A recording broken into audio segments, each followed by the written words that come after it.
नमस्कार दोस्तों, जैसे कि हम लोग पिछले क्लास में सिंधु घाटी सभ्यता पर चर्चा कर रहे थे और हम लोग विस्तार के बारे में चर्चा किए थे कि सिंधु घाटी सभ्यता का विस्तार कहाँ से कहाँ तक है, जिसमें देखे थे कि अफ़गानिस्तान, पाकिस्तान और भारत में था।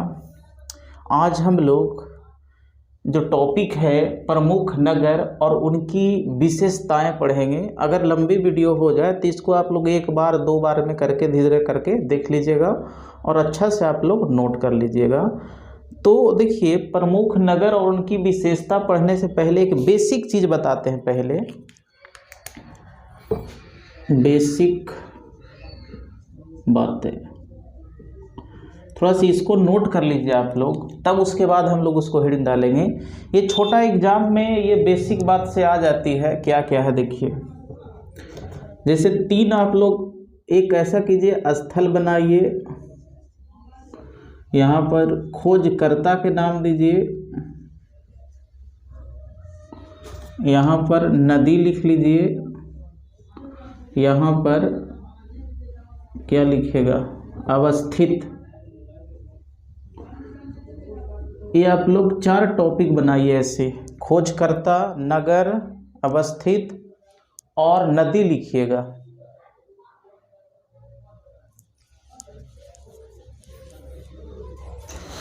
चलिए देखिए, सबसे पहले लिखिएगा हड़प्पा। लिखते चलिए। इसका खोज किया था दयाराम साहनी। दयाराम साहनी। और ये रावी नदी किनारे है और ये पाकिस्तान में है। आगे इसको पढ़ेंगे पूरा हम लोग, एक बेसिक अभी बात हम लोग देख ले रहे हैं। फिर लिखेगा मोहनजोदड़ो। मोहन सब ट्रिक से भी बता देंगे। जोदड़ो, ये है राखाल दास बनर्जी। ये सिंधु नदी किनारे है, ये भी पाकिस्तान में मिलेगा। एक लिखेगा चनहुदड़ो। इसको खोज किया था गोपाल मजुमदार।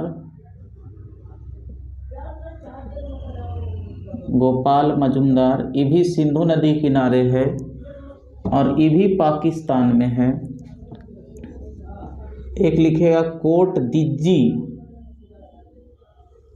इसको किए थे फजल अहमद खां।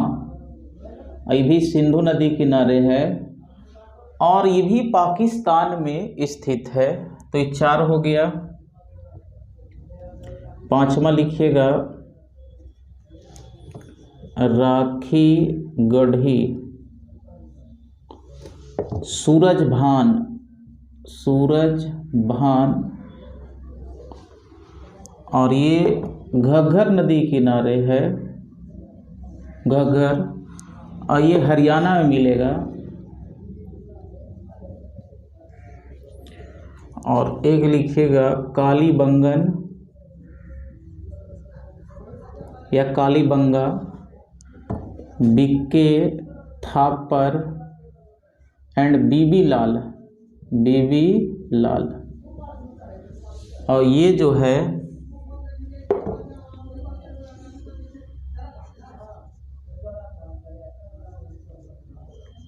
ये घाघर नदी किनारे है।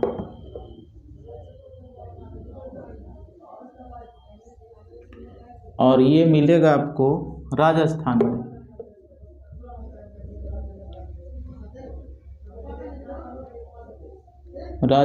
में। एक लिखिएगा रोपड़। इसको खोज किया था यज्ञदत्त शर्मा। ये बेसिक है, इसके बारे में हम लोग डिटेल में फिर बात करेंगे कैसे कैसे है। ये सतलज नदी किनारे है और ये मिलेगा पंजाब में। एक लिखिएगा आलमगीरपुर।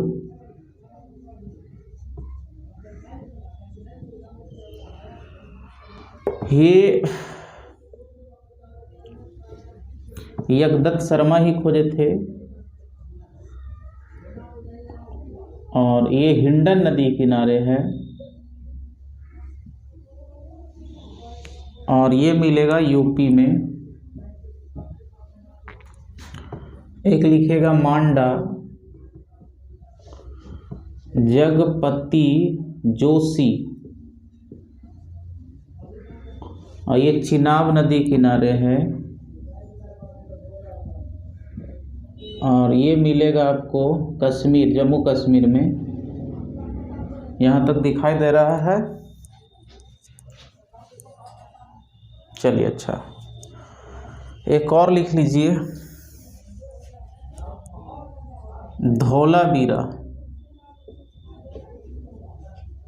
ये रविंद्र बिष्ट, अभी नदी के बारे में यहाँ पर जानकारी नहीं है। और ये गुजरात में मिलेगा। और एक स्थल और है,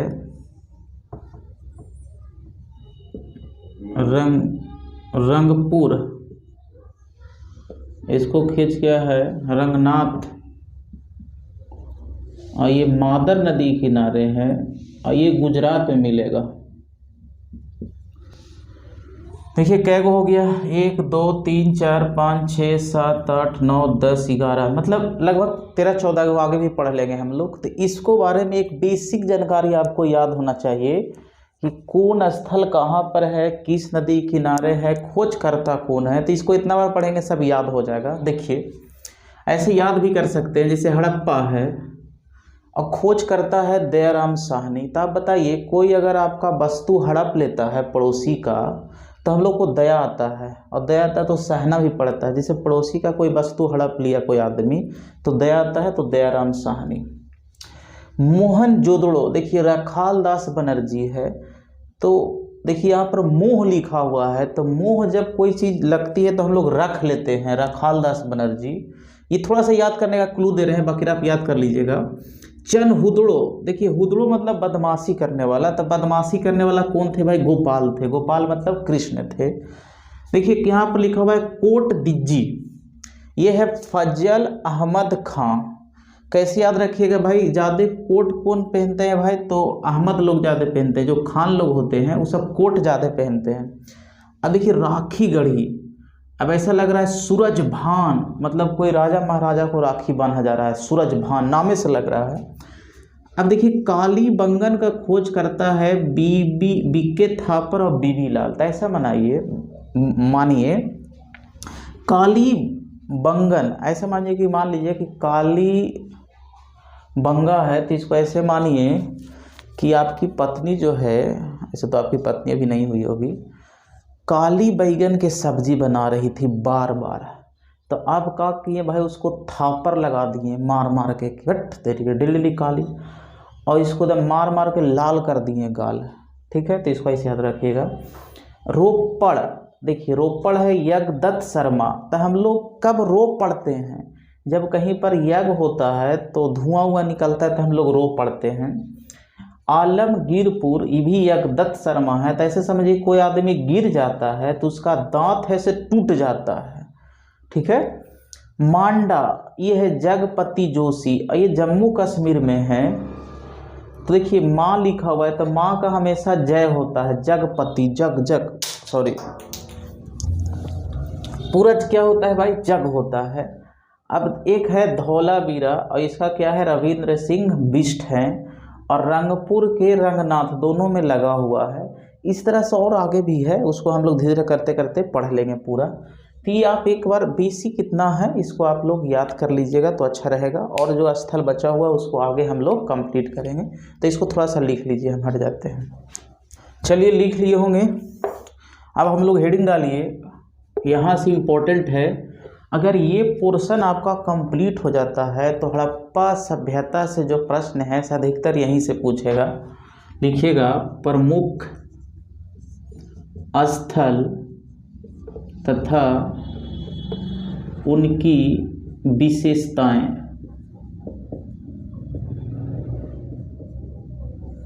प्रमुख स्थल और उनकी विशेषताएं, देखिए इसको हम लोग दो तरह से पढ़ेंगे। जैसे हम लोग पिछले क्लास में देखे थे कि हड़प्पा सभ्यता से लगभग 1500 स्थल मिले हैं, लगभग जो स्थल प्राप्त हुए हैं 1500 मिले हैं। अब बताइए 1500 के पढ़ते पढ़ते तो समझ रहे हैं बहुत ज़्यादा लंबा टाइम लग जाएगा, तब 1500 नहीं पढ़ना है। यहाँ पर हम लोग पढ़ेंगे प्रमुख 7 नगर, 7 को यहाँ पर प्रमुख नगर के बारे में पढ़ेंगे और 80% यहीं से सवाल आवेगा। और शेष यहाँ पर पढ़ेंगे हम लोग शेष नगर, जो छोटा मोटा नगर होगा, 1-2 को विशेषता होगा, तो इसकी चर्चा हम लोग यहाँ पर कर लेंगे, जिसमें हम लोग 10 से 15 नगर यहाँ पर पढ़ेंगे। देखिए प्रमुख में कौन कौन पढ़ना है आपको, एग्जाम के दृष्टि से एकदम इसको फोकस करके जाना है, आपको सवाल इसी से प्रश्न आवेगा। पहला है हड़प्पा, इसके बाद है मोहनजोदड़ो, एकदम कंप्लीट होना चाहिए। इसके बाद लिख सकते हैं कालीबंगन, इसके बाद लिखिए चनहुदड़ो, इसके बाद लिखिए लोथल, और इसके बाद लिखिए बनावली,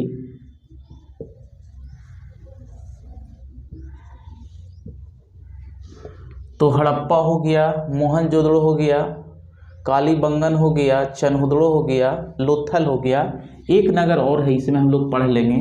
और शेष जो इसमें बचा रहेगा, देखिए इसमें जैसे हम लोग थोड़ा सा हम लोग देखेंगे, जैसे तो अलग बात करेंगे, जैसे रोपड़ के बारे में यहाँ पर चर्चा करेंगे, रोपड़ के बारे में चर्चा करेंगे। आप चर्चा करेंगे हम लोग आलमगीरपुर के बारे में, आलमगीरपुर, यहाँ पर सूतकांगेडोर के बारे में चर्चा करेंगे। मतलब यहाँ पर ETC कर दीजिए, हम लोग जब यहाँ पर टॉपिक आवेंगे तो यहाँ पर हम लोग स्टार्ट कर लेंगे और एक एक चीज़ को हम लोग पढ़ेंगे, उसमें टेंशन मत लीजिए। तो हम लोग हेडिंग डालते हैं हड़प्पा से, इसमें 7 को पढ़ेंगे, एक और लास्ट में बता देंगे, ठीक है ना भैया, स्किप हुआ है माइंड से। तो हड़प्पा से हम लोग शुरुआत करते हैं और यहाँ से हम लोग शुरुआत करेंगे। अगर ये 7 टॉपिक पढ़ लेते हैं तो आपको पूरा कंप्लीट हो जाएगा, समझ रहे हैं। तो आइए हेडिंग डालिए हड़प्पा। अच्छा मिटाने वाला यही है।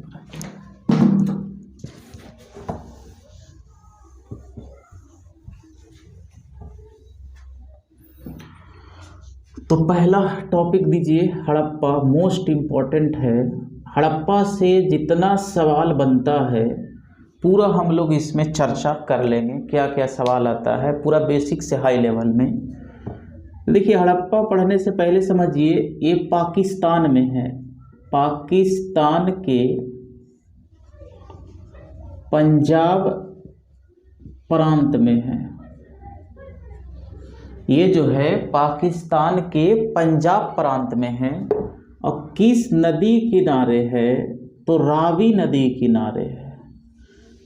ये जो है से रावी नदी के किनारे बसा हुआ है, के बायां तट पर है, तट पर। ये हो गया क्लियर। अच्छा इसका खोज कब हुआ था, खोज जो हुआ था ये डेट आपको याद रखना है, 1921 में हुआ था, ये बेसिक है। अब खोजकर्ता, खोजकर्ता देखिए खोजकर्ता के रूप में अभी हम लोग देखे थे दयाराम साहनी को देखे। लेकिन देखिएगा अगर इससे ऐसा प्रश्न पूछ दे कि हड़प्पा से कौन कौन सा व्यक्ति जुड़े हुए हैं, तो इस स्थल से जुड़े व्यक्ति कि ऐसे तो खोजकर्ता मेन है दयाराम साहनी, लेकिन इससे और कोई जुड़े हुए हैं। तो देखो पहला तो जुड़े हो जाएगा यही दयाराम साहनी, दयाराम साहनी। और जब दयाराम साहनी खोज कर रहा था तो उस समय भारतीय पुरातत्व सर्वेक्षण जो है उसका जो महानिदेशक थे से जॉन मार्शल थे, तो ये भी जुड़ल हो जाएंगे, जॉन मार्शल। और एक है माधव स्वरूप वत्स। ये 3 व्यक्ति इससे जुड़े हुए हैं, हड़प्पा से 3 व्यक्ति जुड़े हुए हैं। तो ये बेसिक हो गया छोटा लेवल के एग्जाम में कि कहाँ है, तो पंजाब प्रांत में नदी बायां तट पर 1921 में खोज करता दयाराम साहनी। अब एक ऐसा करते एक ट्रिक लिख देते हैं जो पूरा आप लोग को ये सब जितना लिखे हैं सब आ जाएगा इसमें। थोड़ा सा इसको लिख लीजिए आप लोग, भर जाते हैं। लिखने में प्रॉब्लम हो, स्पीड ज़्यादा लगे तो स्किप कर करके थोड़ा सा रोक रोक कर कर लिख लीजिए आप लोग, है ना। इससे ट्रिक लिख लीजिएगा कि पूरा सब इसी में आ जाए। हारा दया पाकिस्तान में। देखिए अगर ये ट्रिक आप याद रखिएगा कि हारा दया पाकिस्तान में, तो इसमें सब आ जाएगा। देखिए हाथ से आ जाएगा हड़प्पा, ये स्थल के बारे में बोल रहा है। दूसरा जो रहेगा से नदी के बारे में, तो रावी नदी, और ये बायां तट पर है। दया से दयाराम साहनी, दयाराम साहनी, और ये पाकिस्तान में हो गया। अब में से एक जिला है मोंटगोमरी जिला। अभी ये साहिवाल जिला वर्तमान में है, साहिवाल वर्तमान में इसका जो है नाम जो है से साहिवाल है, तो मोंटगोमरी हो गया। इसको एक बार पढ़ लीजिएगा कि जो हरा दया से कहाँ हरा है, पाकिस्तान में। पहला लेटर आएगा से स्थल के नाम आएगा, दूसरा जो होगा से नदी का होगा, तीसरा होगा से खोजकर्ता होगा, चौथा स्थल कहाँ पर है इसके बारे में हम लोग देखेंगे। ये तो एकदम बेसिक बात हो गया, हर कोई इंसान छोटा छोटा एग्जाम में भी देखे थी, बुक में देखिएगा तो आपको मिल जाएगा। लेकिन अब हम लोग इस पर गहराई से बात करते हैं जो एग्जाम के लिए इम्पोर्टेंट आपको है, मेंस लेवल का। देखिएगा हड़प्पा का नगर नियोजन, हड़प्पा का नगर नियोजन किस तरह से था, है ना।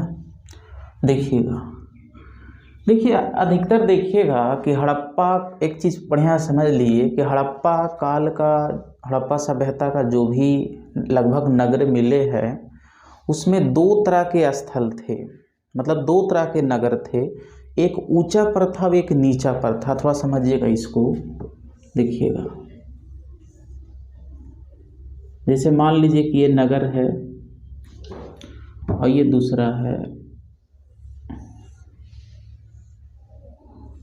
ये नीचा पर था, नीचा पर,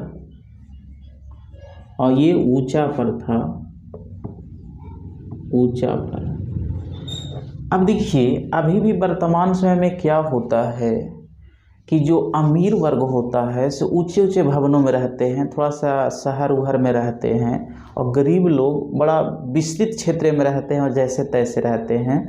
तो जो ऊंचा वाला भाग था इस पर पुरोहितों का निवास था, पुरोहित वर्ग का निवास था।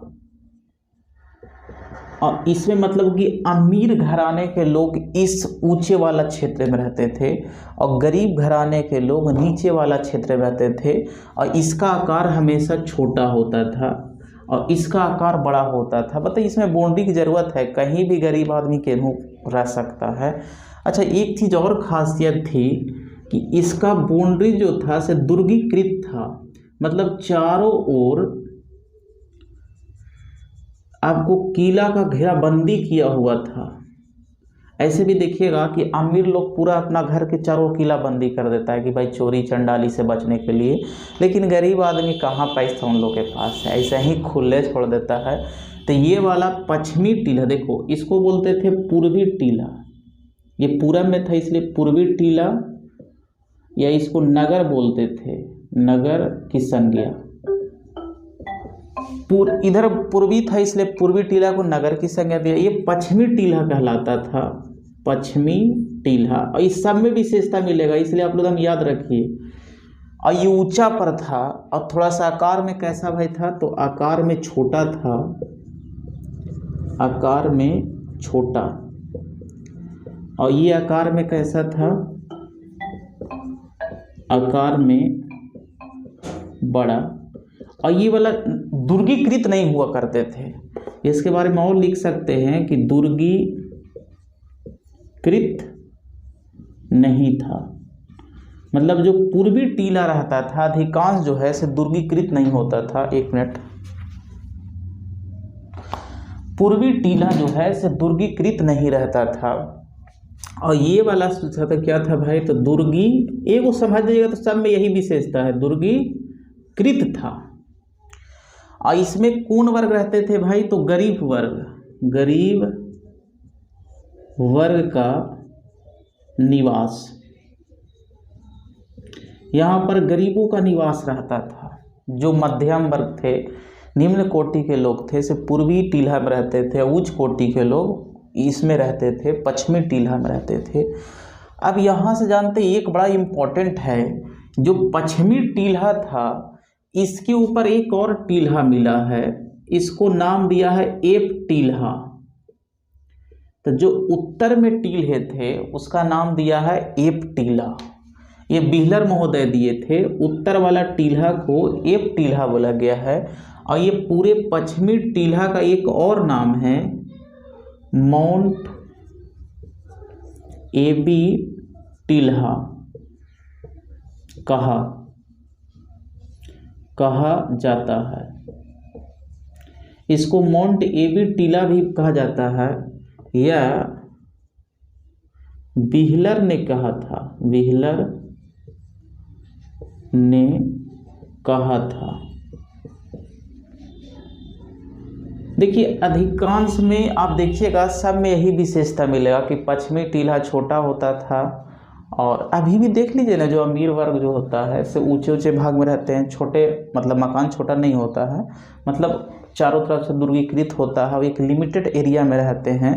और पूर्वी जो गरीब वर्ग रहता है ऐसे ही वगैरह वगैरह इधर छितराल फितराल सब रह रहा है, कैसा हो जी रहा है ज़िंदगी, समझ रहे हैं। तो इसको बारे में थोड़ा सा आप लोग नोट कीजिए, हम और आगे चलते हैं।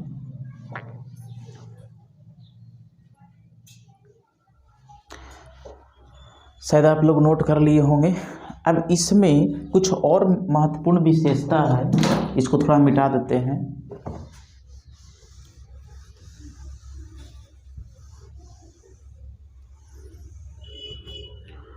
देखिएगा, हड़प्पा से प्राप्त प्रमुख साक्ष्य कि हड़प्पा से जो पश्चिमी टीला था और पूर्वी टीला था, वो क्षेत्र से कौन कौन सा साक्ष्य प्राप्त हुआ है जब खुदाई हो रहा था। तो इसके बारे में मोस्ट इम्पॉर्टेंट, ये सबसे इम्पॉर्टेंट है, R37 कब्रेगाह। अब यहाँ से बताइए, यहाँ पर कब्रगाह मिल रहा है तो इससे पता चल रहा है कि यहाँ पर दफनाने की परंपरा थी। मोहनजोदड़ो में देखिएगा तो जलाने की परंपरा थी। तो R37 कब्रगाह ये पश्चिमी टीला मिला है, जो यहाँ पर पश्चिमी टीला था तो यहाँ पर एक R37 कब्रगाह मिला था, R37 कब्रगाह, ये पश्चिमी टीला में। इतना डिटेल में नहीं जानेंगे अंदर कि कौन टीला मिला था, बस इतना रखिए कि R37 कब्रगाह कहाँ पर मिला है, तो हड़प्पा मिला है। दूसरा, गेहूं तथा जौ का साक्ष्य, गेहूं और जौ का यहाँ पर साक्ष्य मिला है। एक लिखिएगा, स्त्री के गर्भ से निकला पौधा का साक्ष्य, पौधा का साक्ष्य। इससे लोग यहाँ पर स्त्री के गर्भ से निकला पौधा का साक्ष्य है, तो यहाँ पर लोग मातृ, आगे पढ़ेंगे हम लोग पूजा पाठ, तो वहाँ पर बताएंगे कि भूमि को उर्वरता की देवी के रूप में मानते थे, मातृ देवी के रूप में पूजते थे। और यहाँ पर लिख सकते हैं इक्का गाड़ी की साच, और यहाँ पर लिखेगा दफनाने की परंपरा मौजूद। दफनाने की भी परंपरा यहाँ पर मौजूद था। और एक चीज़ और लिखिएगा, श्रम तथा अनागार का साक्ष्य। अब इसमें भी मोस्ट इम्पॉर्टेंट आपको ये पढ़ के जाना ही है कि R37 का कब्रगाह कहाँ से मिला है। एक और लिखिएगा तो सर्वाधिक, आगे पढ़ेंगे सब तो सब क्लियर हो जाएगा। सर्वाधिक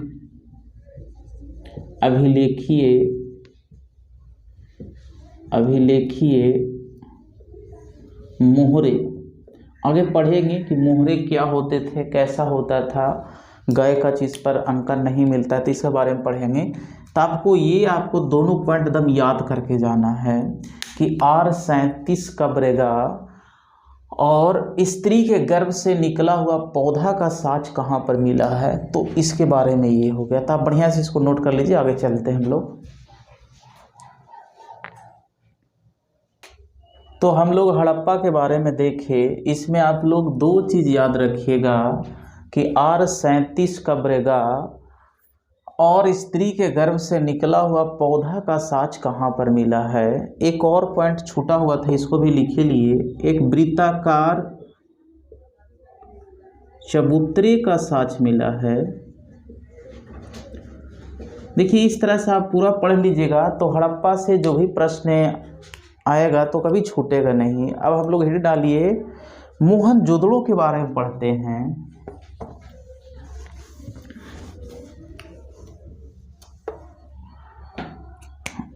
लिखिएगा मोहनजोदड़ो।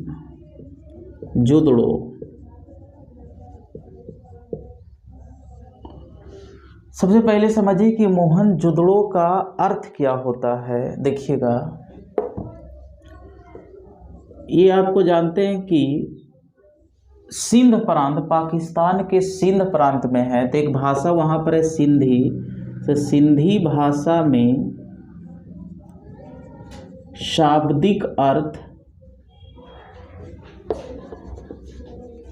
इसका अर्थ होता है मृतकों का टील्हा। तो ये पूछा हुआ है कि मृतकों का टील्हा किस भाषा में अर्थ होता है, तो सिंधी भाषा में इसका अर्थ होता है। दूसरी बात, इसका उपनाम कि मोहनजोदड़ो को क्या क्या नाम से और पुकारते हैं। देखिए तो एक तो हो गया मृतकों का टील्हा, और देखिएगा इसको बोलते हैं प्रेतों का टील्हा भी, प्रेतों का टील्हा, या इसको हम लोग प्रेतों का टील्हा हो गया, या इसको बोलते हैं सिंध का बाग,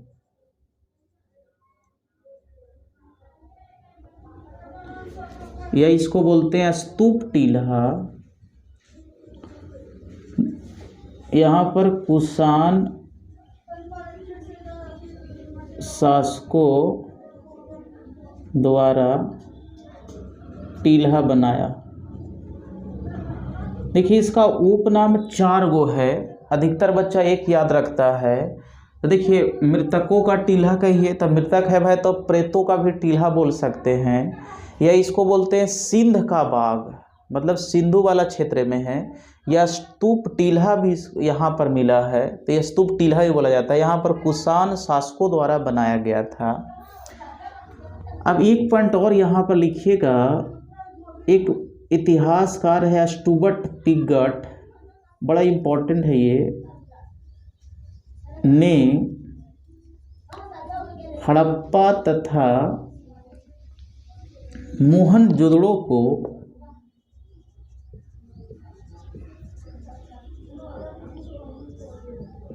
जुड़वा राजधानी कहा है। जुड़वा राजधानी, ऐसा इसलिए कि भाई दोनों में कुछ ना कुछ समानता थी, तो जुड़वा राजधानी कहाँ है, इसको थोड़ा सा नोट कीजिए आप लोग।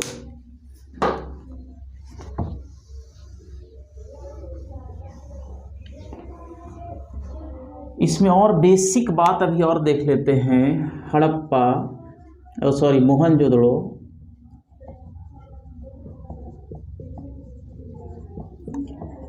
देखिए ये हम लोग देखे थे कि पाकिस्तान के सिंध प्रांत में है, तो पाकिस्तान के सिंध प्रांत में है। देखिए इसका खोज करता, अभी सब बेसिक बात है, अभी तो अब अंदर हम लोग बात नहीं कर रहे हैं। खोज करता था राखाल दास बनर्जी और ये 1922 में खोजा था। तो इसका डेट भी याद रखिएगा, 21 और 22 आपको याद भी होना चाहिए।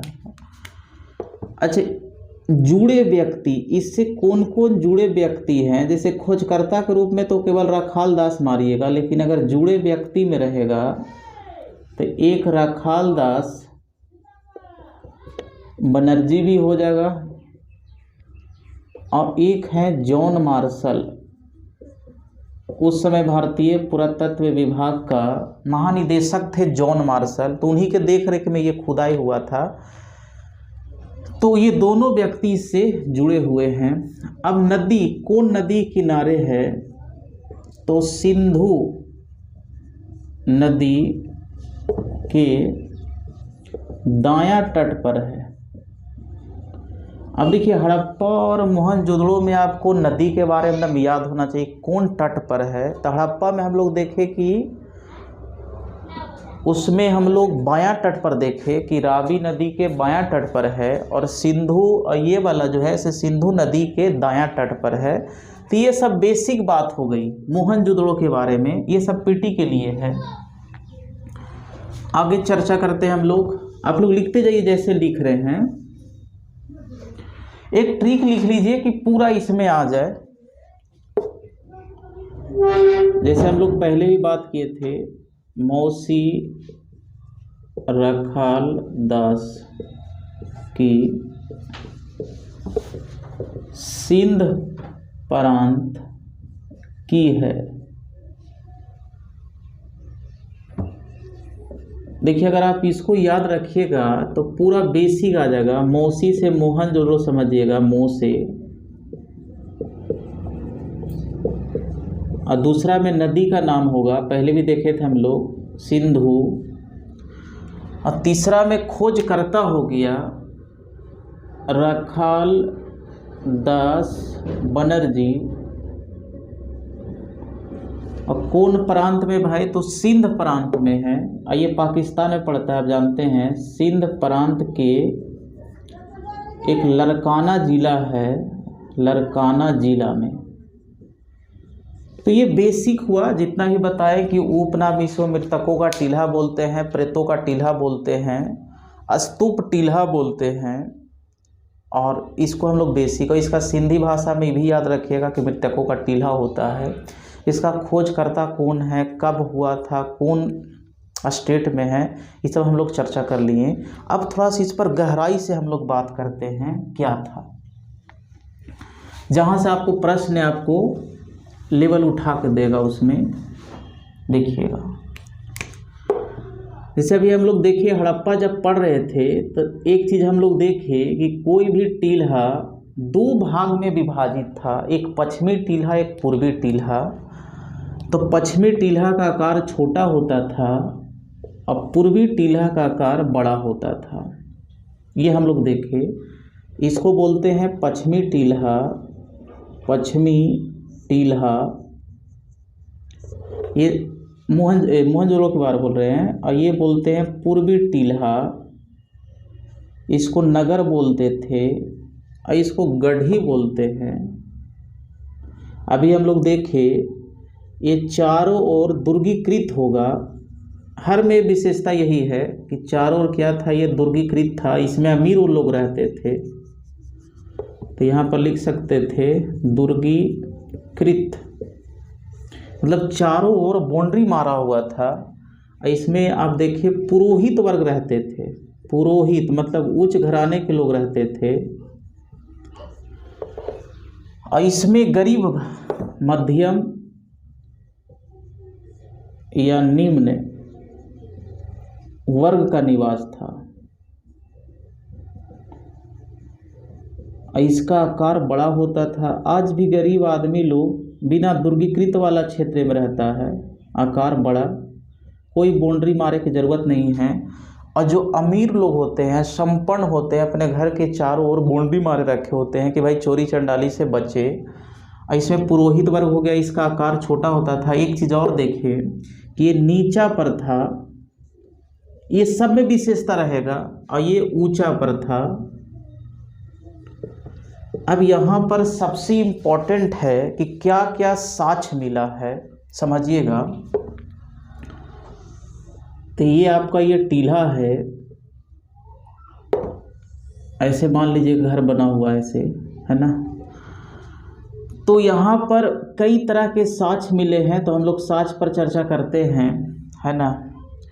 यहाँ पर देखिएगा तो कुआं का साक्ष्य मिला है। आगे हम लोग एक साथ लिख लेंगे। 2 या 3 मंजिल मकान का साक्ष्य मिला है। 2 या 3 मंजिला मकान, ये पूछा हुआ है कि 2 या 3 मंजिला मकान का साक्ष्य कहाँ पर मिला है, तो मोहनजोदड़ो मिला है। और देखिएगा तो यहाँ पर एक विशाल अन्नागार मिला है, इसके बारे में हम लोग चर्चा करेंगे। विशाल अन्नागार मतलब अनाज रखने का बहुत बड़ा एक विशाल अन्नागार मिला है, ये इम्पोर्टेंट है। और एक और देखिएगा तो यहाँ पर मिला है मोस्ट इम्पोर्टेंट विशाल स्नानागार। तो विशाल अन्नागार कहे, विशाल स्नानागार कहे, यहीं पर साक्ष्य मिला है। यहाँ पर सूती वस्त्र का भी साक्ष्य मिला है, सूती वस्त्र। देखिए आप मोटा मोटी ये मानिए कि 2 गढ़ में विभाजित है, एक पूर्वी टीला एक पश्चिमी टीला। इसमें अमीर लोग रहते थे, इसमें गरीब लोग रहते थे। यहाँ पर मेन इम्पॉर्टेंट है साक्ष्य, कि कौन कौन साक्ष्य मिला है। तो इसमें सबसे इम्पॉर्टेंट है एक विशाल अन्नागार, मतलब जहाँ पर अनाज को रखा जाता था। जैसे अन्नागार का साक्ष्य हड़प्पा में मिला है, लेकिन उतना विशाल नहीं था। और एक है विशाल स्नानागार, तो इस पर हम लोग चर्चा करेंगे। और एक इम्पॉर्टेंट है कांसे की मूर्ति भी मिला है, ये आगे हम लोग देखेंगे। कांसे की मूर्ति, ये प्रश्न पूछा हुआ है कि कांसे की मूर्ति का साक्ष्य कहाँ से मिला है, तो मोहनजोदड़ो से मिला है। तो इसके बारे में अब लिख लेते हैं प्रमुख साक्ष्य, और उसके बाद हम लोग और चर्चा करते हैं। इसको लिख लीजिए अच्छा से आप लोग।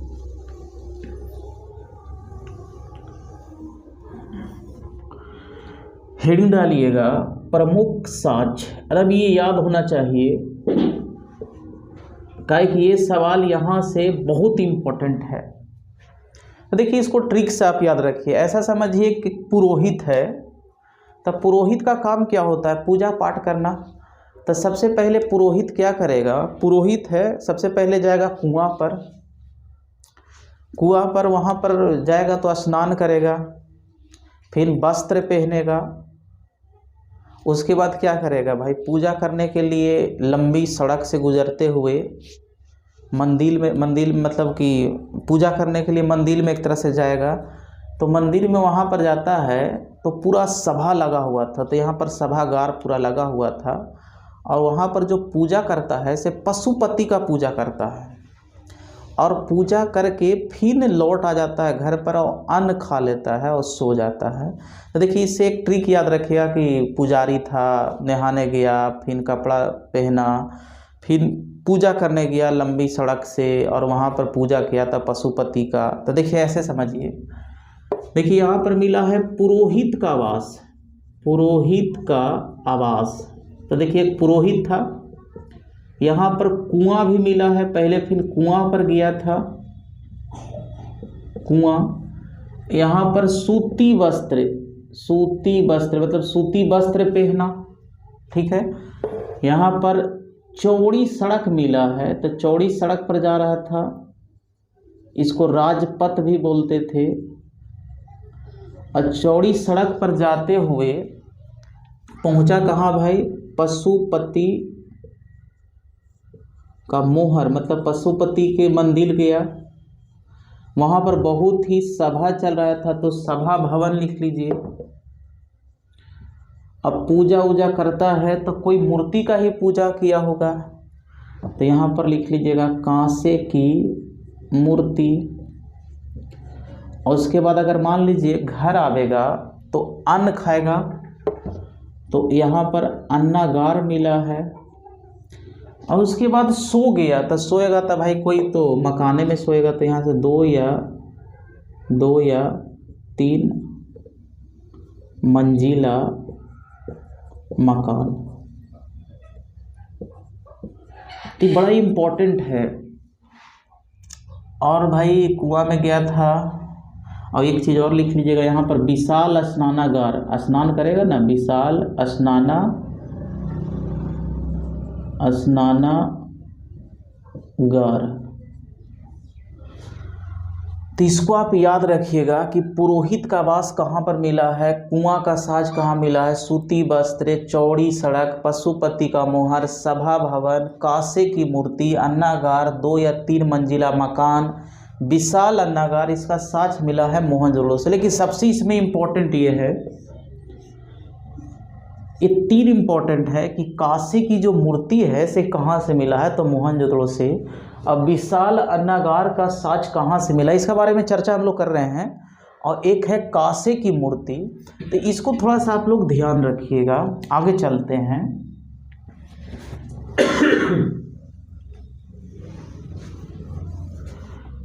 दो चीज आप लोग नोट में लिखिएगा, थोड़ा सा लिख लीजिए इसको। देखिए 2 इतिहासकार हैं, वे बोलते हैं, उसके बारे में थोड़ा सा लिख लीजिए। KUR कनेडी के अनुसार मोहनजोदड़ो का पतन मलेरिया के प्रकोप से हुआ। मतलब ये जो इसका अंत हुआ, ये नगर मलेरिया के प्रकोप से हुआ। मतलब मोहनजोदड़ो का जो अंत हुआ था, ये मानते हैं कि मलेरिया वहाँ पर फैल गया था गंदगी के कारण, और इसका पतन हो गया। एक और इतिहासकार हैं जॉन मार्शल के अनुसार यहाँ 7 बार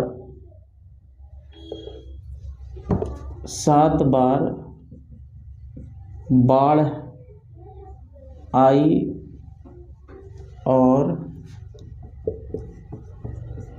7 बार शहर डूबा, नगर डूबा।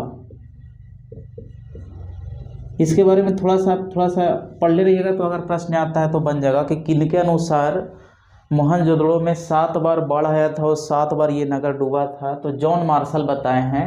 और KUR कनेडी जो अमेरिकन इतिहासकार है, वे बताते हैं कि मोहनजोदड़ो का पतन मलेरिया के प्रकोप से हुआ। आप मोहनजोदड़ो फिल्म भी देखे होंगे, तो उसमें बाढ़ के बारे में जिक्र किया है। लास्ट में आप देखे होंगे सीन, जो बाढ़ बताया कि बाढ़ आया था, वहाँ पर पूरा सभ्यता का अंत हो गया था और कुछ लोग ही बचे थे। अब इसमें जो इम्पोर्टेंट है उस पर चर्चा करेंगे कि विशाल स्नानागार, और एक है कांसे की मूर्ति, और एक है विशाल अन्नागार। जब भी सवाल बनेगा तो ये तीनों से ही बनेगा, और ये है मोहनजोदड़ो का ही भाग है। तो हम लोग हेडिंग डालिए विशाल अन्नागार। विशाल, आगे बढ़ेंगे हम लोग, विशाल स्नानागार।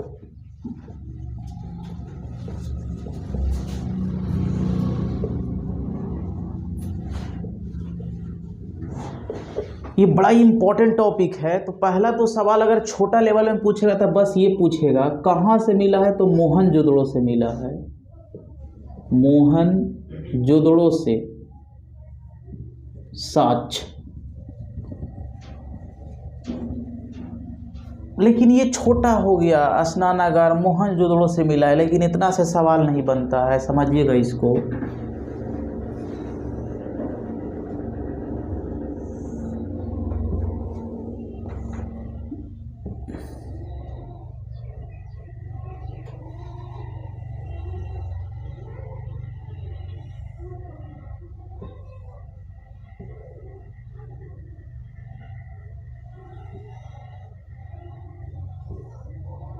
इसको ऐसे बना लीजिए, ये है आपका विशाल स्नानागार। देखिए इसमें जो सीढ़ियाँ थी, जो सीढ़ी है, ये सीढ़ी उत्तर से दक्षिण थी। जैसे ये उत्तर हो गया, नीचे दक्षिण हो गया, तो लोग ऊपर से दक्षिण आते थे। इस तरह से इधर भी सीढ़ी लगी हुई थी। और इसमें पानी का, जैसे में से पानी भरा हुआ था, स्नानागार है तो पानी तो भरल रहबे करेगा, तो इसमें पानी निकासी का भी व्यवस्था था। ये निकासी नली थी, नली, ये था दक्षिण पश्चिम में।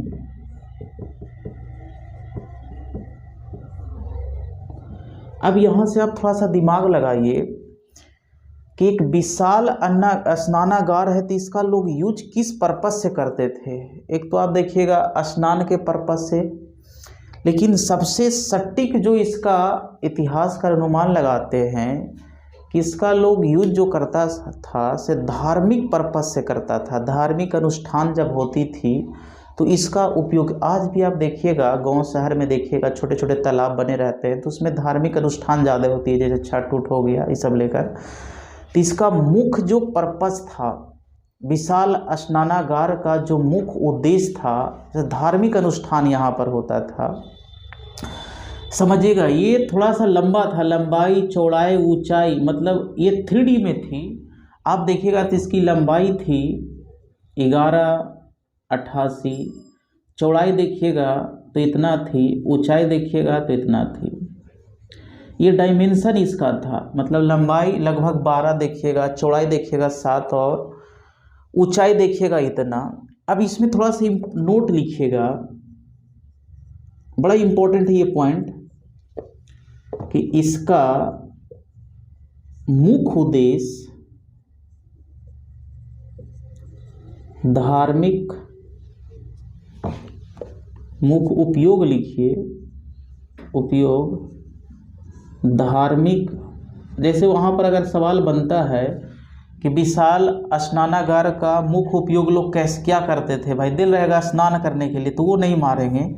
मुख्य उपयोग धार्मिक अनुष्ठान के लिए होता था। ऐसे तो लोग नहाता खींचता हुआ सब होगा, लेकिन मुख्य रूप से इसका उपयोग जो है से धार्मिक अनुष्ठान के लिए किया जाता था। और देखिए तो आस पड़ोस यहाँ पर रूम भी बना हुआ था, कपड़ा चेंज उंज करने का रूम भी बना हुआ था। ऐसे एक चीज़ और लिखिएगा, ये बड़ा इम्पोर्टेंट है कि जॉन मार्शल, एक जॉन मार्शल इतिहासकार हैं, ने इसे विश्व का आश्चर्यजनक निर्माण कहा है। तो ये बड़ा इंपॉर्टेंट है कि विश्व का आश्चर्यजनक निर्माण किसे कहा जाता है, तो विशाल स्नानागार को कहा जाता है। मतलब ऐसा देखा जाए तो उस समय आज से लगभग 3000 वर्ष पहले ऐसा कहीं भी निर्माण नहीं देखा गया था इतना सुदृढ़ अवस्था में। तो जॉन मार्शल इसे विश्व का आश्चर्यजनक निर्माण कहते हैं। आप इतना इसमें कम से कम प्रश्न याद रखिएगा विशाल स्नानागार से, तो इससे सवाल नहीं बनेगा। चांस है कि ये सब दोनों में से देने का अथी है। सीढ़ी हम लोग देख लिए उत्तर से दक्षिण था, इसका मुख्य पर्पस देख लिए। अब इसके बाद एक हेडिंग डालिएगा विशाल अन्नागार। ये छोटा छोटा टॉपिक है, आप इसी में हम लोग कंप्लीट कर लेंगे। और आप लोग ऐसे ही लिख लीजिए सब। एक लिखिए विशाल अन्नागार। ये भी प्रश्न आता है। देखिए अन्नागार का जो साक्ष्य मिला है से हड़प्पा से भी मिला है, लेकिन जो विशाल मात्रा में जो बड़ा मिला था से मोहनजोदड़ो से मिला है। तो हड़प्पा न मार के आप मोहनजोदड़ो मारिएगा। मोहनजोदड़ो से साक्ष्य, ये छोटा लेवल के एग्जाम में पूछ सकता है कि हड़प्पा मोहनजोदड़ो से विशाल अन्नागार का साक्ष्य मिला है। समझिएगा इसको और क्या बोलते हैं। यह इसे मोहनजोदड़ो का, ये भी प्रश्न पूछा हुआ है, जोदड़ो का सबसे बड़ी इमारती संरचना कहा जाता है।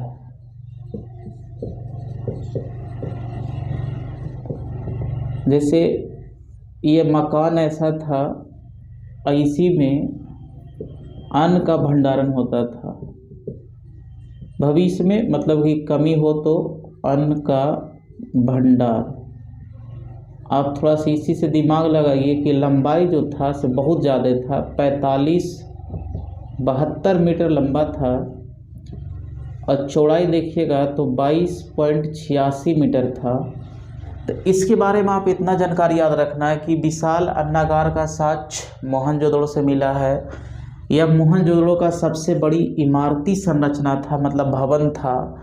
इसका आकार उकार तो ऐसे नहीं पूछता है, लेकिन ध्यान रखिएगा अन्नागार का मतलब ये होता है अन्न को स्टोर करने की जगह जो भविष्य में इसको काम दे। अब एक चीज़ और इसमें देखिए कि एक हम लोग विशाल स्नानागार देख लिए, विशाल अन्नागार देख लिए, कांसे की मूर्ति है, इससे सवाल आता है। छोटा एग्जाम में ऐसा ही पूछा है कांसे की मूर्ति कहाँ से मिला है, तो मोहनजोदड़ो से मिला है। लेकिन कांसे की मूर्ति से क्या क्या प्रश्न और आ सकता है। कांसे की मूर्ति, कांसे की मूर्ति है ना, एक स्क्रीन पर आप लोग को दिख रहा होगा कांसे की मूर्ति, उससे आप देख लीजिएगा। और नहीं होगा तो आप सर्च भी करके देख लीजिएगा। नहीं अगर मान लीजिए यार जस्ट उस पर नहीं होता है तो सर्च करके भी देखिएगा कांसे की मूर्ति, तो आपको पता चल जाएगा कैसा है। देखिए सबसे पहले मोहनजोदड़ो से साक्ष्य मिला है, मोहनजोदड़ो से साक्ष्य। एक प्रश्न और आता है कि कांसे की मूर्ति किससे बनी हुई थी, तो कांसा से बनी हुई नामे है कांसे की मूर्ति। कभी कभी देगा पत्थर से, लकड़ी से, लोहा से, ऐसे देगा तो आप मारिएगा क्या से, कांसे की मूर्ति, या इसी को नर्तकी बोलिएगा, नर्तकी कांसे से बनी थी। देखिए इसका लंबाई देखिएगा तो 4 इंच की थी। आप स्क्रीन पर देख लीजिएगा, सर्च करके देख लीजिएगा, 4 इंच की थी, 4 इंच की थी। और एक चीज़ और लिखिएगा, यह नग्न अवस्था में पाई गई है, मतलब कपड़ा हुआ पहने हुए नहीं है, ये नग्न अवस्था में मौजूद थी। और देखिएगा ये डांस करते हुए पाई गई है, मतलब त्रिभंग मुद्रा में थी। इसमें लिख सकते हैं यह इसे त्रिभंग मुद्रा में दर्शाया गया है।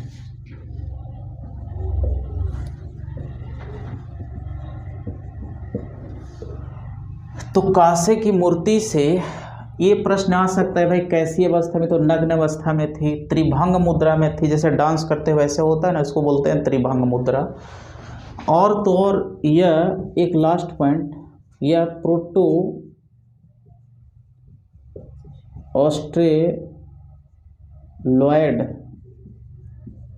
प्रजाति की थी।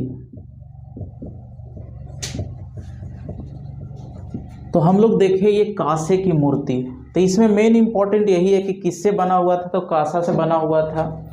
कैसी मुद्रा में थी, तो नग्न मुद्रा, त्रिभंग मुद्रा में थी।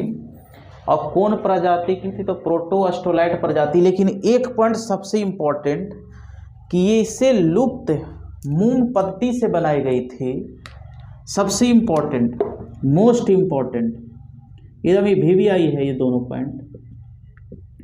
इससे लुप्त मोम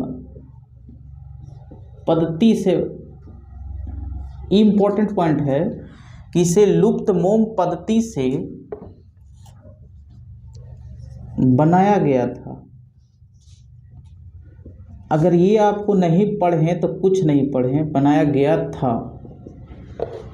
अब लुप्त मोम पत्ती क्या होता है पहले इसको समझ लीजिए थोड़ा सा 1 मिनट में। जैसे क्या हुआ कि पहले आगे हम लोग मोम का एक मूर्ति बनावेंगे।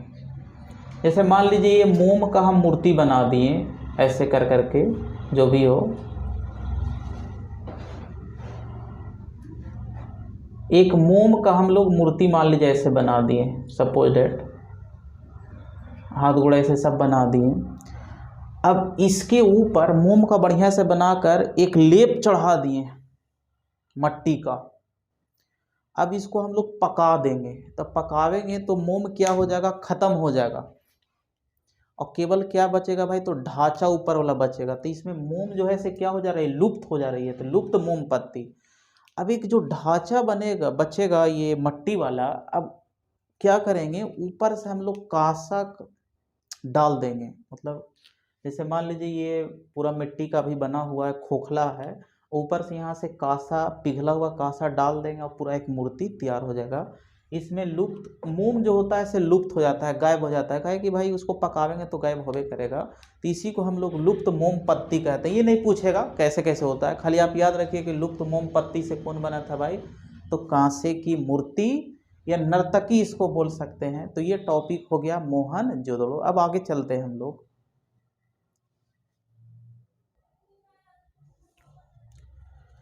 तो अभी हम लोग मोहनजोदड़ो और हड़प्पा को कंप्लीट किए। अभी मेन यही 6-7 गो टॉपिक जो है ना, स्थल बड़ा इंपॉर्टेंट है। अगर इसको आप कवर कर लेते हैं तो यहीं से चांस है कि प्रश्न आ जाएगा। जिसमें हम लोग मोहनजोदड़ो को कंप्लीट किए, अधिकतर पूरा चीज़ हम इसमें बता दिए, इससे सवाल ज़्यादा बाहर तो नहीं आएगा। अब हेडिंग डालिए लोथल। लोथल देखिए, आपको अगर ज़्यादा लगे तो 1 दिन में, 2 दिन में, 3 दिन में इसको नोट कीजिएगा, धीरे धीरे करते करते, इसलिए बकाना नहीं है। आइए हम लोग लोथल पर चर्चा करते हैं। देखिए इसका एक ट्रिक लिख लीजिए पहले, लोभ रंगू, लोभ रंगू।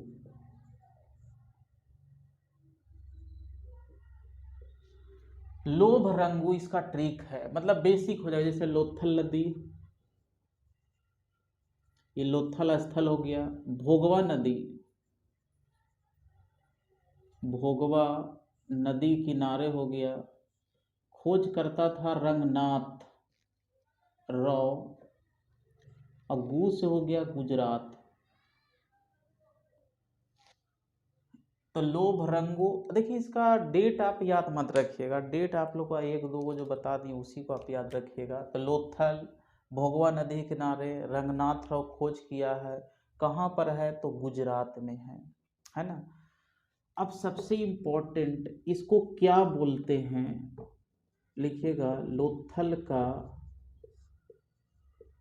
उपनाम। इंक चल नहीं रहा है, लिखिएगा लोथल का उपनाम,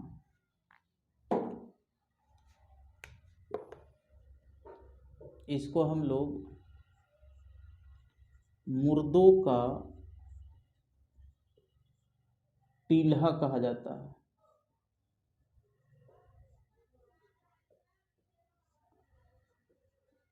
मुर्दों का टीलहा कहा जाता है, या लघु हड़प्पा या लघु मोहनजोदड़ो।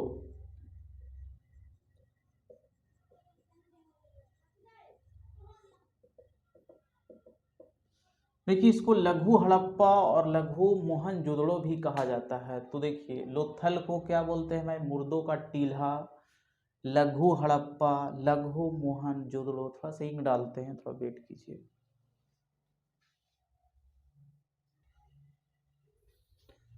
लिख लिए होंगे, मेरा भी काम हो गया।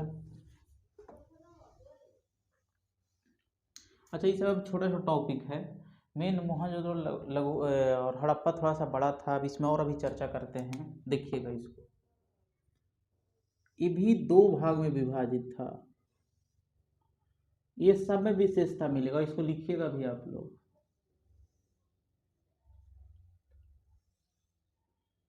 इसको बोलते हैं पश्चिमी टीला, पूर्वी टीला। अब नहीं लिखेंगे कि भाई इसमें ये रहते थे, सब आप लोग समझ गए होंगे।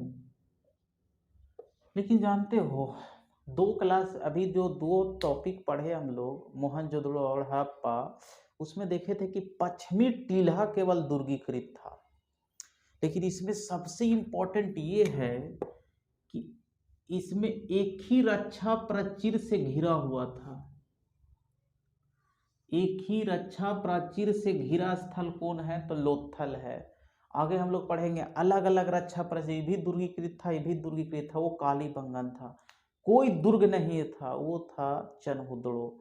तो एक ही रक्षा प्राचीर, मोस्ट इंपॉर्टेंट कि एक ही रक्षा प्राचीर से घिरा स्थल कौन है, तो लोथल है। यहाँ पर लिख लीजिएगा इसको, आगे हम लिख देंगे इसे। एक ही रक्षा प्राचीर से घिरा स्थल, तो एक ही रक्षा प्राचीर से घिरा स्थल लोथल है। समझिएगा आगे इंपॉर्टेंट। अच्छा यहाँ पर कुछ साक्ष्य भी मिला है, अग्निकुंड या अग्नि वेदिका का साक्ष्य।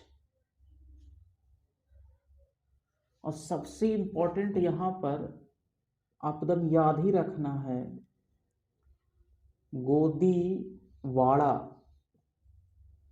या डॉकयार्ड, डॉकयार्ड या बंदरगाह, तीनों एक ही बोलते हैं, बंदरगाह का साक्ष्य। अगर आप लोथल पढ़ रहे हैं और इसको नहीं पढ़े हैं कि बंदरगाह का साक्ष्य कहाँ पर मिला है, या गोदीवाड़ा या डॉकयार्ड का साक्ष्य कहाँ से मिला है, तो ये लोथल से ही मिला। ये लोथल जगह के बारे में पढ़ रहे हैं हम लोग, लोथल स्थल। सबसे इंपॉर्टेंट कि यहाँ पर देखिए बंदरगाह है तो व्यापार भी होता होगा, तो यहाँ पर कुछ मोहरे भी मिला है, फारस की मोहरे, फारस की मोहरे, यहाँ पर मोहरे भी मिला है, व्यापार जो होता था। और तो और देखिए मिस्र से भी व्यापार होता था, तो यहाँ पर मम्मी का भी मॉडल मिला है। आगे हम लोग पढ़ेंगे मम्मी का मॉडल का साक्ष्य। ये मिस्र में जब कोई आदमी मर जाता था, बड़े राजा महाराजा, तो उसको मसाला में लपेट कर दफना दिया जाता था, उसी को हम लोग मम्मी बोलते हैं। तो यहाँ पर भी मम्मी का मॉडल मिला है। और तो और एक चीज़ और देखिएगा, यहाँ पर युग में समाधियाँ, युग में समाधियाँ का साक्ष्य, मतलब कि 2 आदमी को, 2 या 3 आदमी को एक ही साथ दफनाने का भी साक्ष्य मिला है, मतलब सती प्रथा का भी यहाँ पर साक्ष्य मिला है।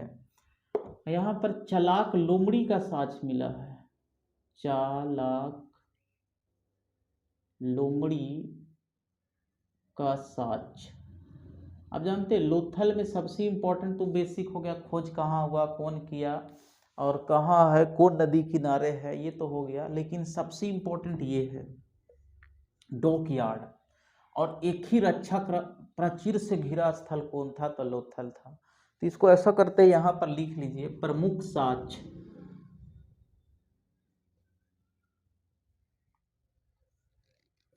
लिख लीजिए,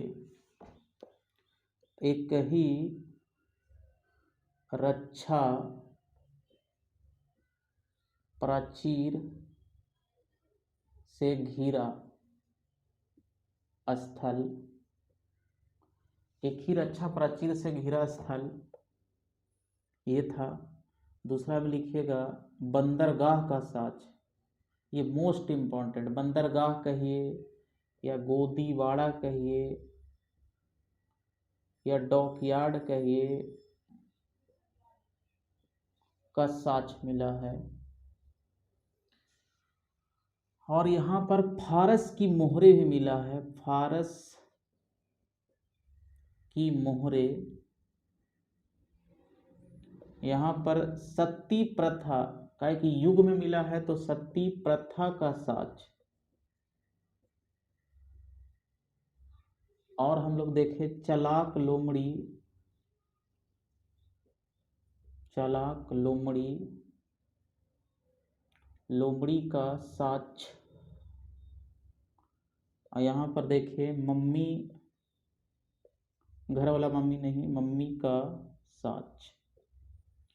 तो आप लोथल में कम से कम इतना आप याद रखिएगा कि एक ही रक्षा प्राचीर से गोदीवाड़ा का साच कहाँ से मिला है। इसको नोट कीजिए या स्क्रीनशॉट लीजिए, चलते हैं आगे।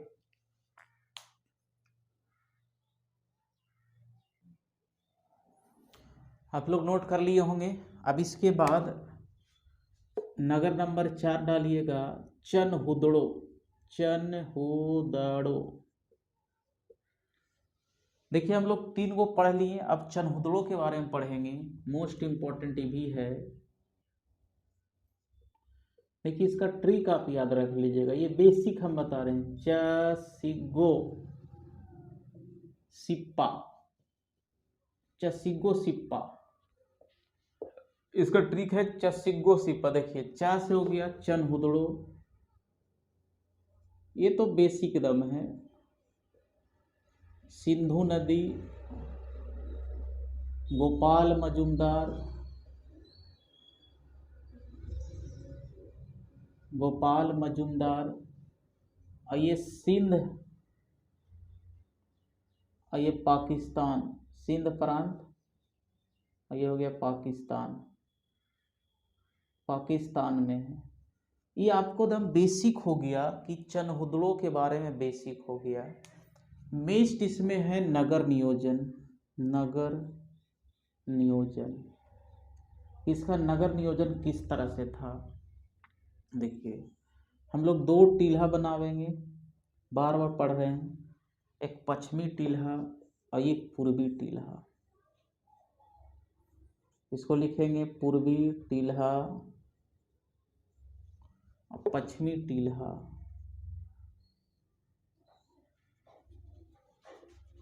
देखिए सबसे इसमें इंपॉर्टेंट यह है कि अभी तक हम लोग जो भी पढ़े कि पश्चिमी टीला हर हालत में दुर्गीकृत था, और यहाँ पर देखा गया कि कोई भी टीला दुर्गीकृत नहीं था। यह पश्चिमी टीला कहें या पूर्वी टीला, कोई टीला दुर्गीकृत नहीं था। तो मोस्ट इम्पॉर्टेंट यहाँ पर कौन ऐसा जगह है जहाँ पर दुर्गीकृत नहीं था, टीले का मतलब चारों तरफ से बाउंड्री नहीं मारा हुआ था, तो कौन है, चनहुदड़ो, बाकी सब में मारा हुआ है। यहाँ पर प्रमुख साच लिखिए, प्रमुख साच क्या मिला है, तो लिखेंगे दुर्गीकृत, दुर्गीकृत टीला का साच नहीं है। यहाँ पर दुर्गीकृत टीला का साच नहीं है। दूसरा एक चीज समझिएगा, चनहुदड़ो से जितना महिलाएं जो सामान यूज करती है, चाहे लिपस्टिक हो, काजल हो, टिकली हो, जो भी कॉस्मेटिक चीज जो होती है, पूरा साच यहीं पर मिला है। तो महिलाओं से संबंधित साच, महिलाओं से संबंधित सौंदर्य, इसको बोलते हैं सौंदर्य प्रशासन, प्रसाधन का साच। अब इसमें क्या हो जाएगा भाई, काजल हो जाएगा। ओ काजल, काजल, लिपस्टिक, कंघी, सिंदूर।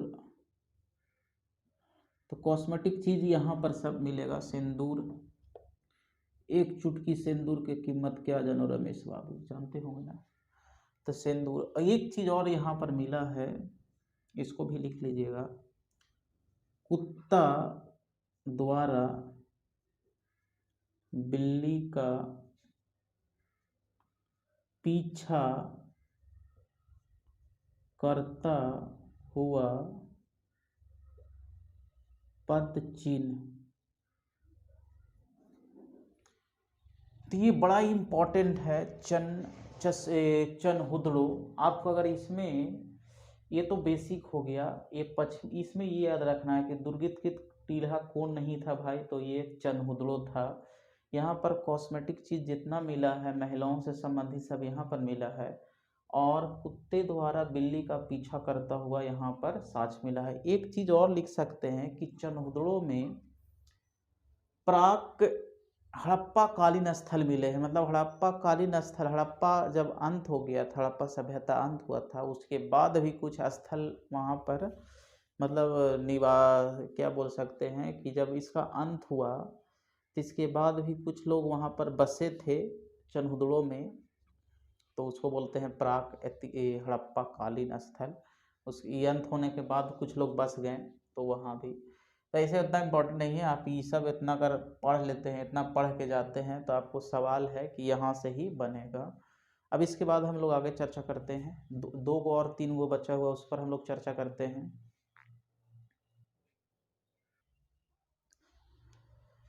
देखिए 5वां में हम लोग को काली बंगन हिंदी डालिएगा।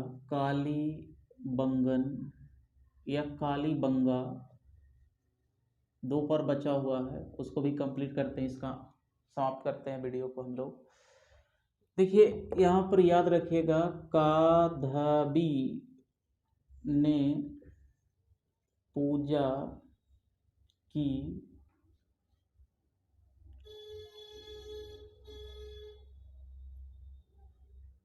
काधवी ने पूजा की राजस्थान के हनुमानगढ़ जिला में। मतलब एक काधवी नाम की लड़की है, वो राजस्थान के हनुमानगढ़ जिला में पूजा करती है। ट्रिक है, ऐसा ही बेसिक लेवल का। देखिए लिख सकते हैं, का से काली बंगा लिख लीजिए। ये घ है तो घाघर नदी। अब बी से बीबी लाल है। अब बिक्के थापर था, अमलानंद घोष भी थे। पूजा की राजस्थान में मिलता है, कहाँ मिलता है, तो हनुमानगढ़ जिला में। तो लिख देते हैं इसमें, नदी हो गया घाघर, खोजकर्ता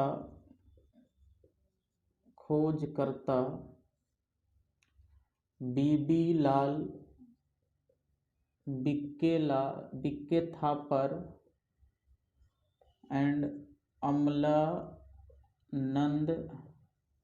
घोष, ये 3 व्यक्ति जुड़े हुए थे। जगह कहाँ है भाई, स्थान राजस्थान के हनुमानगढ़ जिला में। ये बेसिक हुआ, लेकिन इसमें और क्या है जो इम्पोर्टेंट है। इतना तो बेसिक सब पढ़ लेते हैं, ये सब तो छोटा छोटा लेवल का है। इसका समझिएगा, काली बंगन का अर्थ, या भी यहां से शुरू होता है आपको। काली बंगन का अर्थ, इसका अर्थ होता है काले रंग की चूड़ियां। इसका जो अर्थ होता है काले रंग की चूड़ियां। यहाँ पर नगर नियोजन मेन है। नगर नियोजन इसका कैसा था, तो ये भी 2 भाग में बटा हुआ था, पश्चिमी टील्हा और पूर्वी टील्हा। लेकिन सबसे यहाँ पर इम्पोर्टेंट ये है कि पश्चिमी टील्हा कहिए या पूर्वी टील्हा कहिए, दोनों दुर्गीकृत था। तो ऐसा कौन सा स्थल था जो दोनों टीले दुर्गीकृत पाए गए हैं, अलग अलग दुर्गीकृत पाए गए हैं? तो ये कालीबंगन है। अलोथल में एक ही था, तो ये भी दुर्गीकृत था, दुर्गीकृत टीला। अब बाकी सब इसमें पुरोहित वर्ग रहते थे, छोटा आकार होता बड़ा होता, वो सब जान रहे हैं। दुर्गीकृत, और ये भी दुर्गीकृत था। सबसे मोस्ट इम्पॉर्टेंट यही है कि कौन सा स्थल है कि जो जिसमें दोनों टीले दुर्गीकृत थे, ते भी दुर्गीकृत थे। तो लगता है कि सब भी अमीर हो गया था गरीबकन, है ना। इसमें हम लोग देखे थे पुरोहित वर्ग, पुरोहित वर्ग, इसमें देखिए मध्यम वर्ग, निम्न वर्ग, मध्यम वर्ग। इसका आकार बड़ा होता था, इसका आकार छोटा होता था। अब यहाँ से देखिए हम लोग कुछ प्रमुख साक्ष्य देखते हैं। ये सब छोटे छोटे टॉपिक है, लेकिन आपको बड़ा इम्पोर्टेंट चीज़ ये सब बता रहे हैं। आपको छोटा ही है लेकिन इम्पोर्टेंट है कि कालीबंगन का क्या अर्थ होता है, काले रंग की चूड़ियाँ। प्रमुख साक्ष्य, अलग अलग रक्षा प्राचीर से घिरा स्थल, प्राचीर से घिरा स्थल कि अलग अलग रक्षा प्राचीर से कौन स्थल घिरा हुआ था, तो कालीबंगन मारेंगे। और यहाँ पर क्या मिला है देखिए, जोते हुए खेत का साक्ष्य। और यहाँ पर एक चीज और है, अलंकृत ईंट का प्रयोग, अलंकृत ईंट का प्रयोग। यहाँ पर अग्निकुंड भी मिला है, अग्निकुंड। इससे पता चलता है कि यहाँ पर अग्नि पूजा भी होता था। आगे हम लोग धार्मिक पक्ष समझेंगे तो वहाँ पर बतावेंगे सब। तो मोस्ट इम्पॉर्टेंट ये है कि अलग अलग रक्षा प्राचीर से घिरा हुआ स्थल कौन था, तो कालीबंगन था। जोते हुए खेत का साक्ष्य, अलंकृत ईंटों का प्रयोग, अग्निकुंड का साक्ष्य कहाँ से मिला है, तो कालीबंगन से। इसको नोट किया जाए मिलॉट।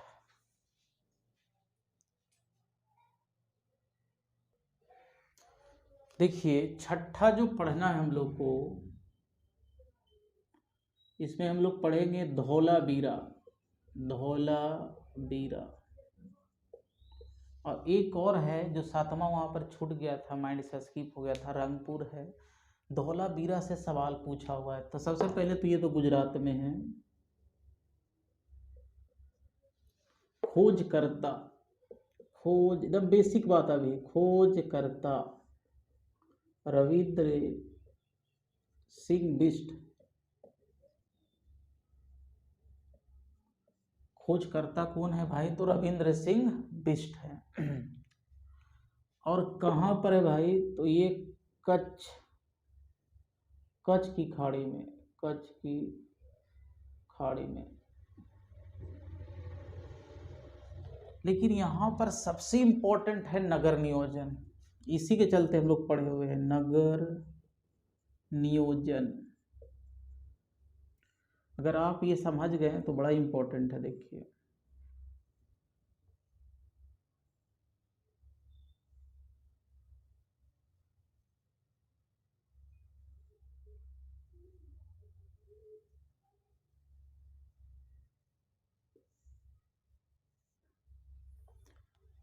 देखिए ये पहला ऐसा नगर था जो 3 भाग में विभाजित था। 3 भाग में, इंपॉर्टेंट है कि कौन ऐसा नगर है जो 3 भाग में विभाजित था।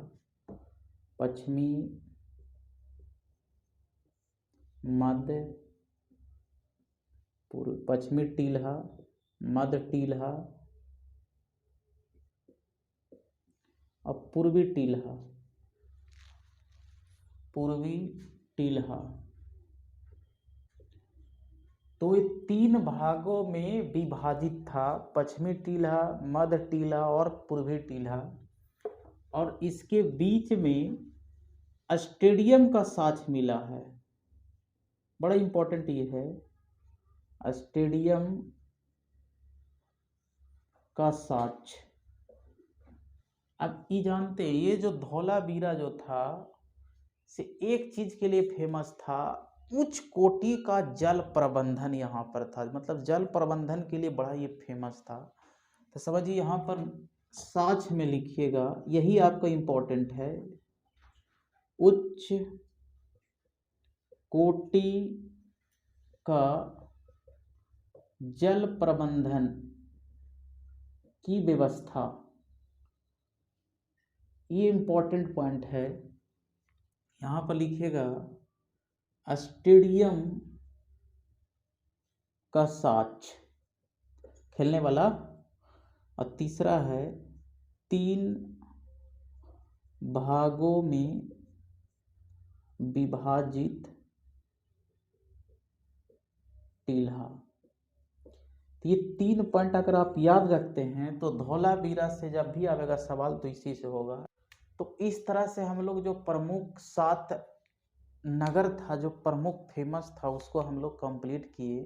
अब दूसरा वीडियो में हम लोग पढ़ेंगे प्रमुख कुछ महत्वपूर्ण नगर, और उसके बाद हम लोग चर्चा करेंगे धार्मिक पक्ष, आर्थिक पक्ष, सामाजिक पक्ष और राजनीतिक पक्ष और पतन के कारण, और ये पूरा सिलेबस कंप्लीट हो जाएगा। तो धन्यवाद, आज का टॉपिक यहीं तक।